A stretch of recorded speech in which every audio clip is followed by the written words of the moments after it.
Bismillahirrahmanirrahim. Assalamualaikum warahmatullahi wabarakatuh.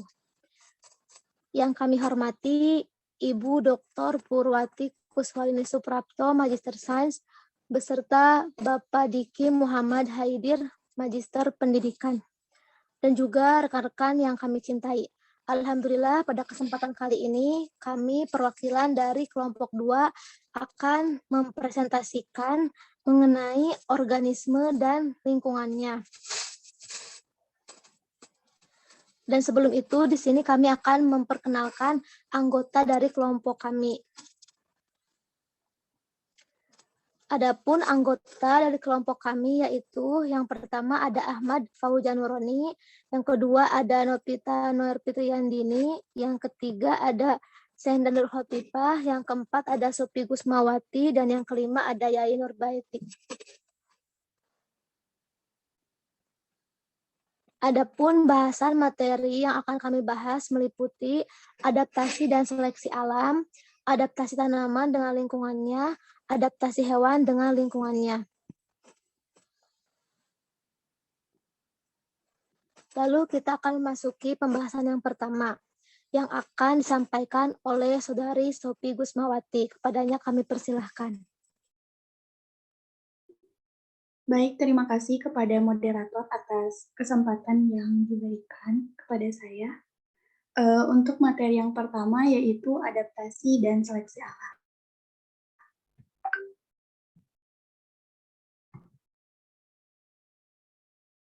Submateri yang pertama yaitu adaptasi adalah produk dari seleksi alam. Lebih tepatnya dikatakan bahwa seleksi alam adalah keberhasilan diferensial ataupun kelangsungan hidup dan reproduksi suatu individu dalam populasi yang dihasilkan dari interaksi mereka dengan lingkungannya.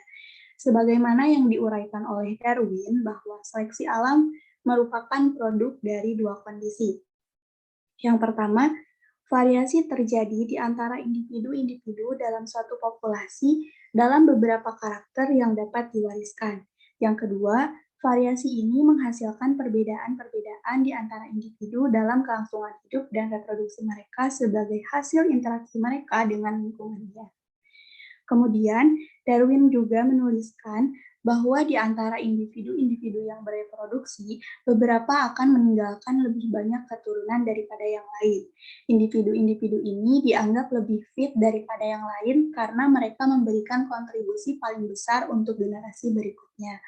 Organisme yang meninggalkan sedikit ataupun tidak ada keturunan berkontribusi sedikit atau tidak sama sekali untuk generasi berikutnya dan dianggap kurang fit. Adaptasi dapat dipandang dari segi sifat perilaku, morfologis atau fisiologis yang diturunkan dari suatu organisme yang telah berevolusi selama periode waktu tertentu melalui proses seleksi alam. Jadi, adaptasi merupakan karakteristik yang memungkinkan suatu organisme untuk bertahan hidup, tumbuh, dan berkembang biak di bawah kondisi lingkungan yang berlaku.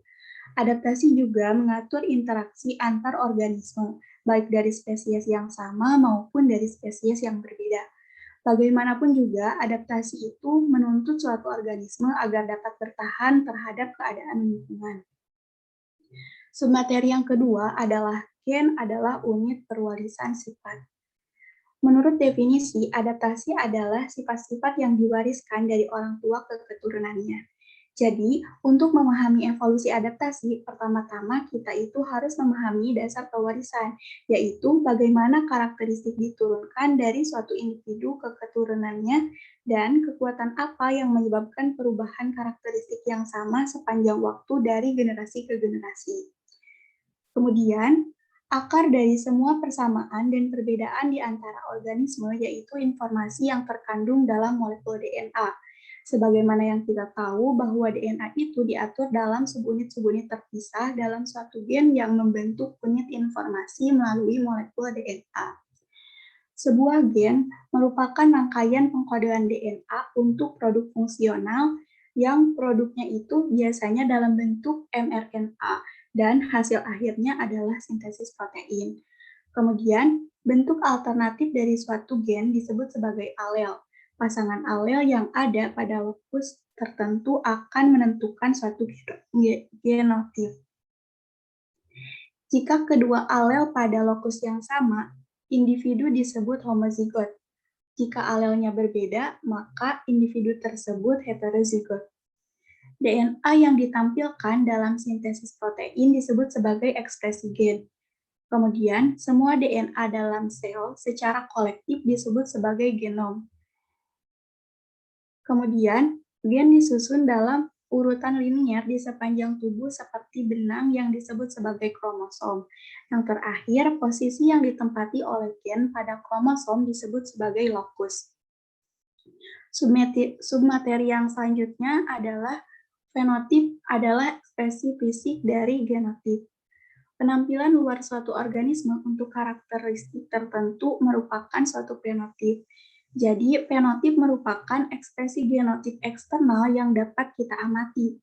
Dalam kasus di mana suatu alel menutupi ekspresi gen, alel yang diekspresikan tersebut disebut sebagai alel dominan, sedangkan alel yang tertutup disebut sebagai alel resesif. Alel resesif hanya akan diekspresikan jika suatu individu homozigot untuk alel itu. Jika ekspresi fisik individu heterozigot berada di antara ekspresi homozigot, maka alel dikatakan dominasi yang tidak lengkap. Dan setiap alel memiliki nilai tertentu yang akan berkontribusi pada suatu fenotip. Kemudian, karakteristik fenotip yang termasuk dalam sejumlah kategori diskrit seperti contohnya itu pada warna bunga yang disajikan pada gambar disebut sebagai sifat kualitatif. Gambar 1 merupakan contoh berbagai mode ekspresi gen. Nah, dalam contoh ini warna bunga dikendalikan oleh satu lokus yang memiliki dua alel alternatif. Kemudian, untuk gambar yang kedua, ini merupakan contoh ciri fenotip yang dikendalikan oleh dua lokus. Nah, untuk materi yang selanjutnya yaitu ekspresi sebagian besar sifat fenotip dipengaruhi oleh lingkungan. Nah, kenapa ekspresi sebagian besar fenotip ini dipengaruhi oleh lingkungan? Hal ini disebabkan karena faktor lingkungan itu sendiri biasanya bervariasi secara terus-menerus, misalnya suhu, curah hujan, sinar matahari, kemudian tingkat pemangsaan, dan lain sebagainya, yang dapat menyebabkan suatu fenotip yang dihasilkan oleh genotip itu bervariasi secara terus-menerus.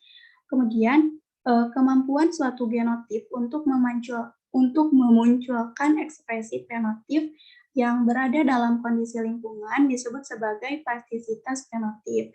Misalnya, pada tubuh kebanyakan spesies serangga akan berubah warna sebagai respon terhadap suhu yang sedang berlaku selama proses perkembangan. Nah, pengembangan di bawah suhu yang lebih dingin biasanya itu akan menghasilkan warna yang lebih gelap.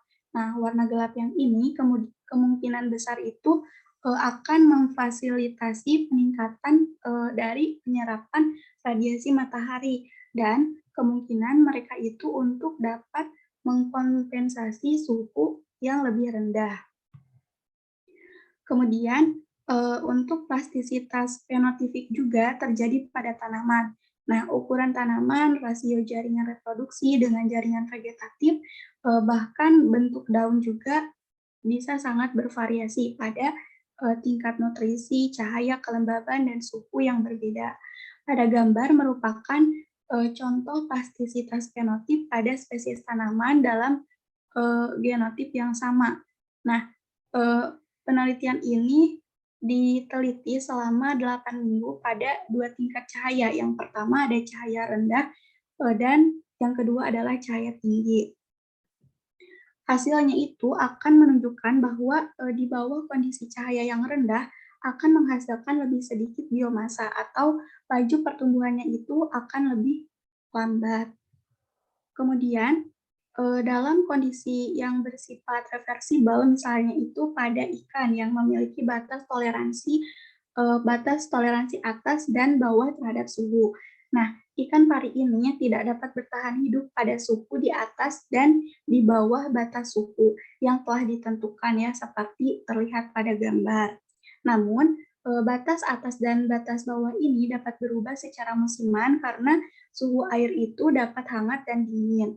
Kemudian, perubahan fenotip reversibel eh, dalam suatu organisme individu sebagai respon terhadap perubahan kondisi lingkungan disebut sebagai aklimatisasi. Nah, aklimatisasi ini merupakan sebuah respon umum pada spesies tumbuhan dan hewan yang melibatkan penyesuaian yang berkaitan dengan biokimia, biologi, fisiologis, kemudian morfologis, dan perilaku. Kemudian submateri yang selanjutnya yaitu variasi genetik terjadi pada tingkat populasi. Nah, sebagaimana yang disebutkan di awal ya bahwa adaptasi ini merupakan karakteristik dari suatu organisme, yaitu refleksi dari interaksi gen dengan lingkungannya. Adaptasi dinilai sebagai produk dari seleksi alam. Nah, meskipun demikian, proses seleksi alam didorong oleh keberhasilan ataupun kegagalan dari suatu individu. Kemudian untuk itu, dalam memahami proses adaptasi melalui seleksi alam, pertama-tama kita itu harus memahami bagaimana variasi genetik dapat diatur dalam suatu populasi. Nah, untuk informasinya, variasi genetik dapat terjadi pada 2 tingkat hierarki. Nah, di dalam subpopulasi dapat juga di antara subpopulasi. Kemudian, variasi genetik yang terjadi di antara subpopulasi spesies yang sama disebut sebagai diferensiasi genetik. Untuk yang ketiga, jumlah informasi genetik atau biasanya kita sebut sebagai alel pada semua individu itu dalam suatu populasi disebut sebagai kolam gen. Kumpulan kolam gen akan mewakili total variasi genetik dalam suatu populasi. Kemudian, variasi genetik dalam suatu populasi dapat juga diukur dengan beberapa cara. Cara yang paling mendasar itu adalah dengan menghitung frekuensi alel dan frekuensi genotipnya. Kemudian, submateri selanjutnya yaitu adaptasi adalah produk evolusi melalui proses seleksi alam. Sebagaimana yang kita tahu bahwa evolusi itu didefinisikan sebagai perubahan sifat populasi dari suatu organisme selama beberapa generasi. Nah, lebih khusus lagi, evolusi fenotipik itu dapat didefinisikan sebagai perubahan rata-rata atau varians dari suatu sifat fenotip yang disebabkan karena perubahan frekuensi alel. Kemudian untuk proses seleksi alam bertindak langsung pada fenotip akan mengubah frekuensi alel di dalam populasi. Perubahan frekuensi alel dari yang tertua ke generasi keturunan berikutnya adalah suatu produk dari perbedaan kebugaran relatif individu dari generasi tertua. Kemudian ada dua tokoh yang memberikan contoh terdokumentasi yang sangat baik pada penemuan seleksi alam, yaitu Peter Grant dan Rosemary Grant. Mereka itu telah menghabiskan lebih dari 3 dekade untuk mempelajari burung-burung di Kepulauan Galapagos. Nah, yang diteliti oleh mereka itu adalah variasi ukuran dari suatu paruh burung yang ada di Kepulauan Galapagos. Nah, ukuran paruh burung merupakan suatu sifat yang mempengaruhi perilaku makan dari burung pemakan biji. Individu dengan paruh yang besar dapat memakan berbagai macam biji dari yang ukurannya kecil hingga yang besar.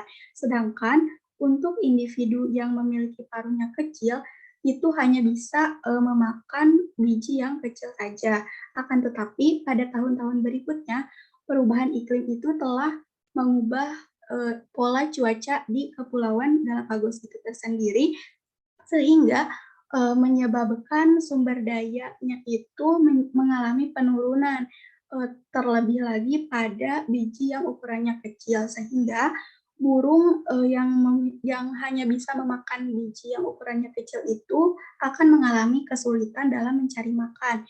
Sedangkan burung yang besar, terutama jantan yang paruhnya besar, memiliki tingkat kelangsungan hidup yang lebih tinggi karena mereka itu mampu memecahkan biji besar dan biji yang keras. Kemudian, beberapa proses selain seleksi alam dapat berfungsi untuk mengubah pola variasi genetik dalam suatu populasi. Seleksi alam merupakan satu-satunya proses yang mengarah pada adaptasi karena merupakan proses di mana perubahan frekuensi alel dalam suatu generasi ke generasi berikutnya itu adalah produk dari perbedaan dalam kebugaran relatif dari individu dalam suatu populasi. Namun, tidak semua karakteristik fenotip yang dihasilkan itu mewakili adaptasi, dan proses selain seleksi alam itu dapat menjadi faktor penting yang mempengaruhi perubahan variasi genetik dalam suatu populasi. Nah, adapun beberapa proses yang dapat mengubah pola variasi genetik dari generasi ke generasi, yang pertama adalah mutasi. Mutasi ini dipandang sebagai sebuah perubahan yang diwariskan pada gen ataupun kromosom. Kemudian yang kedua adalah migrasi, yaitu perpindahan individu di antara populasi lokal. Nah, pergerakan migrasi ini akan menghasilkan transfer gen antar populasi lokal. Kemudian yang ketiga adalah penyimpangan genetik, yaitu perubahan frekuensi alel sebagai akibat dari kesempatan acak. Dan yang terakhir adalah perkawinan non-acak yang berdasarkan sifat fenotipik yang disebut sebagai perkawinan asortatif. Perkawinan asortatif ini dapat berpengaruh positif atau juga berpengaruh negatif. Kasus-kasus perkawinan non-acak itu misalnya adalah perkawinan sedarah, yaitu perkawinan individu-individu yang kekerabatannya itu lebih dekat daripada yang telah diperkirakan sebelumnya. Sekian pemaparan materi dari saya kembalikan kepada moderator. Baik, terima kasih kepada Sophie yang telah memaparkan materinya. Untuk selanjutnya, pemaparan yang akan dipaparkan oleh saya sendiri. Di sini ada mengenai seleksi alam dapat menghasilkan diferensiasi genetik. Bahwasannya, seleksi alam sendiri berfungsi untuk mengubah variasi genetik antar populasi, di mana hasil ini disebut sebagai diferensiasi genetik. Nah, adapun spesies yang memiliki distribusi geografis yang luas sering menghadapi kondisi lingkungan yang lebih luas juga daripada spesies yang distribusinya lebih terbatas. Adapun untuk variasi kondisi lingkungan sering menimbulkan variasi yang sesuai dalam banyak karakteristik morfologi, fisiologis, dan perilaku sebagai akibat dari agen selektif yang berbeda dalam proses seleksi alam. Nah, kita ambil contoh mengenai warna, yang mana warna adalah salah satu karakteristik fenotipik yang telah terbukti memiliki pengaruh besar pada cara organisme berinteraksi dengan lingkungannya, di mana warna ini memainkan peran sentral dalam berbagai proses ekologi yang berkaitan dengan kelangsungan hidup serta reproduksi. Oleh karena itu, secara langsung dapat mempengaruhi kebugaran individu. Nah, salah satu peran adaptif warna yang lebih banyak dipelajari adalah pewarnaan yang samar. Nah, di mana pewarnaan samar ini memungkinkan hewan untuk berbaur dengan lingkungan, di mana dicontohkan pada gambar ini adalah tikus. Tikus ini terjadi di sebagian besar benua Amerika Utara, yang mana salah satu spesies tikus rusa yang menunjukkan tingkat variasi yang besar dalam warna rambut pada jarak geografis yang pendek adalah Pteromycus polionotus. Spesies ini terjadi di seluruh Amerika Serikat bagian tenggara, di mana ia sering disebut juga sebagai tikus ladang tua karena mendiami ladang pertanian yang ditinggalkan. Next. Nah, adapun untuk pembahasan selanjutnya mengenai adaptasi yang mencerminkan trade-off dan kendala. Bahwasannya, kondisi lingkungan yang secara langsung mempengaruhi kehidupan yang berbeda-beda, baik dalam ruang maupun waktu. Nah, demikian pula tujuan seleksi adalah untuk merubah dengan keadaan lingkungan, baik dalam ruang maupun waktu. Dan karakteristik ini pula memungkinkan suatu spesies untuk bertahan hidup, tumbuh, dan berkembang biak di bawah satu set kondisi yang membatasi kemampuannya untuk melakukannya dengan baik di bawah kondisi lingkungan yang berbeda. Nah, di sini kita ambil contoh ringkasnya mengenai ukuran paruh burung dari burung kutilang yang menentukan kisaran potensial jenis benih dalam makanannya. Di sini kita bisa melihat dari gambar berbagai macam jenis paruh, dan ini bentuk paruh-paruh ini dipengaruhi dari makanan yang mereka makan. Jadi ada biji yang lebih kecil, maka paruhnya juga tidak terlalu besar. Jadi paruh ini sesuai dengan apa yang mereka makan atau makanan esensial mereka. Next. Nah, selanjutnya mengenai adaptasi tanaman dengan lingkungannya. Next. Pembahasan yang akan dibahas mengenai fotosintesis dan respirasi. Nah, fotosintesis sendiri memanfaatkan energi cahaya dari matahari untuk mengubah bersama-sama dan H2O menjadi glukosa, di mana ada sebuah enzim yang berbasis nitrogen atau rubisco yang mengkatalisis transformasi karbon dioksida menjadi gula. Karena dalam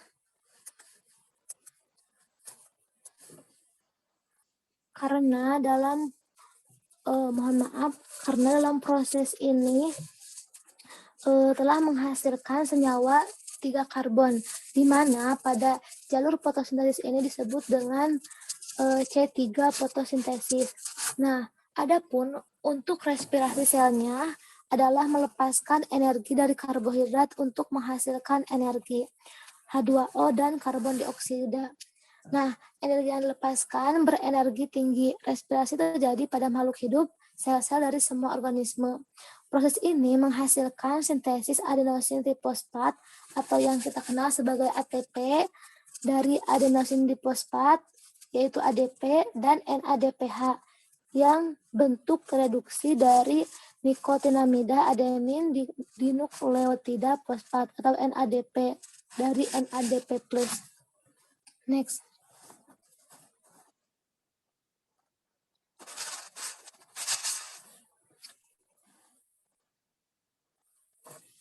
Selanjutnya mengenai fotosintesis dan cahaya. Nah, bahwasannya jumlah cahaya yang mencapai tanaman ini mempengaruhi terjadinya fotosintesis, di mana tingkat cahaya yang laju karbon dioksida serapan fotosintesis sama dengan laju karbon dioksida akibat kehilangan respirasi disebut titik kompensasi cahaya. Nah, tingkat cahaya ini di mana peningkatannya lebih lanjut dalam cahaya tidak lagi menghasilkan peningkatan laju fotosintesis adalah titik saturasi cahaya.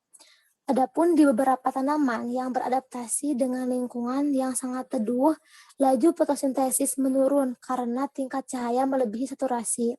Nah, efek negatif dari tingkat cahaya yang tinggi ini disebut dengan penghambatan foton, dapat menjadi hasil dari kelebihan beban.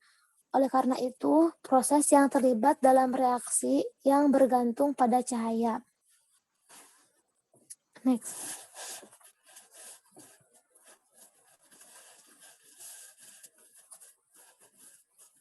Selanjutnya mengenai bersama-sama penyerapan dan kehilangan air.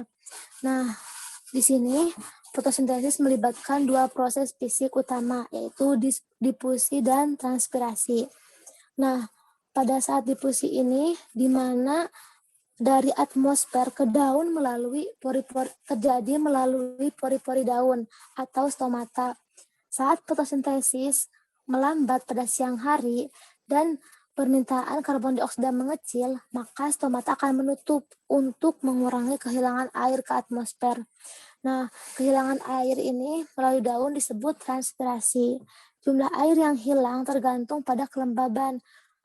Air yang hilang melalui transpirasi harus diganti dengan air yang diambil dari tanah. Jadi, ketika pada daun terjadi kekurangan air, maka akan ada peran akar yang mengangkut air dari tanah. Oke, next.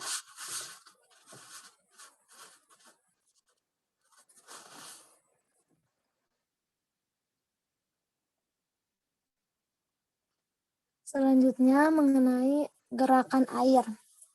Nah, bahwasannya air bergerak dari tanah ke akar, naik melalui batang dan daun, dan keluar ke atmosfer.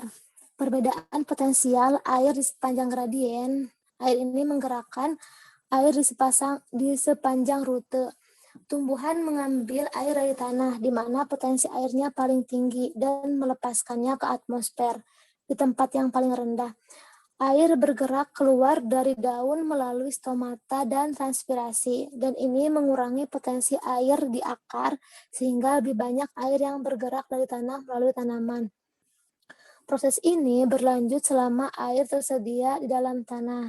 Nah, adapun hilangnya air melalui transpirasi ini menciptakan masalah konservasi kelembaban untuk tanaman, di mana tanaman perlu membuka stomata untuk menyerap karbon dioksida. Tetapi pada daun dapat menghemat air hanya dengan menutup stomata. Nah, gaya yang diberikan oleh air keluar pada dinding sel oleh air yang terkandung di dalam sel disebut dengan tekanan turgor. Nah, mereka sepenuhnya terhidrasi.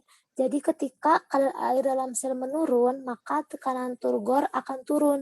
Dan yang terjadi adalah dehidrasi atau tanaman layu. Next.